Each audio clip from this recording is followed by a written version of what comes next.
మీలో ఎవరైనా కొన్ని సమస్యలను బట్టి ఏడుస్తూ ఈ స్థలానికి వస్తే, నేను శాపగ్రస్తురాలనయ్యా, అందుకే నాకు ఈ దుఃఖం, నా కర్మయ్యా, ఇంతకాలం అలా నువ్వు అనుకుంటూ వస్తే ఈరోజు ఒక కొత్త మాట నువ్వు అనుకో. ఇప్పుడు ఏడ్చుచున్న నేను రాబోయే కాలంలో నవ్వే దినాలు దేవుడు నాకు అనుగ్రహిస్తాడు. సాయంకాలము ఏడ్పు వచ్చి రాత్రంతా ఉండిన ఉదయమున నా దేవుడు నాకు సంతోషం కలుగు చేయబోతున్నాడు. ఇప్పుడు ఏడుస్తున్నా నిజమే, ఏడ్పు శాశ్వత కాలం ఉండదు. ఇప్పుడు దుఃఖపడుతున్నా నిజమే, దుఃఖం శాశ్వత కాలం ఉండదు. ఇప్పుడు ఏడ్చుచున్న నా బ్రతుకులో నవ్వే దినాలు దేవుడు అనుగ్రహించబోతున్నాడు అని ప్రభుని నిత్యము మనం స్తుతించుదుంగాక. దైవజనమా, ఇప్పుడు ఏడ్చుచున్న మీరు ధన్యులు. అంటే అన్నయ్య, ఈ భూలోకంలో బ్రతికిన కాలం అంతా ఏడ్పే దేవుడు మనకిస్తాడా? ఈ దేవుడు ఎవరో తెలుసా? యెహమందు నీ నోటి నిండా నవ్వును పుట్టిస్తాడు, పరలోకంలోనూ నీ నోటి నిండా నవ్వును పుట్టిస్తాడు. ఏడ్పే నా జీవితంలో రాశాడా అని అనుకోవద్దు.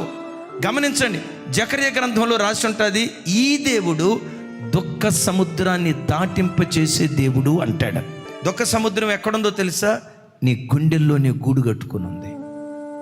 ఎవరికి చెప్పుకోవాలో అర్థం కాక హృదయం విప్పితే సంద్రంలో ఎన్ని నీళ్లుంటాయో అంతకు మించిన కన్నీరు, దుఃఖం ఒకవేళ నీ గుండెల్లో ఉంటే నీవు ఆరాధించే నీ దేవుడు ఎవరో తెలుసా? రాగల కాలంలో ఈ దుఃఖ సముద్రాన్ని దేవుడు దాటింప చేయబోతున్నాడు. నీ దుఃఖానికి కారణం ఏదైనా, కడుపున పుట్టిన బిడ్డ అయినా, ఏ బిడ్డను బట్టి ఏడ్చావో అదే బిడ్డను బట్టి నవ్వే రోజులు ఈ భూమి మీదే దేవుడు నీకు అనుగ్రహిస్తాడు.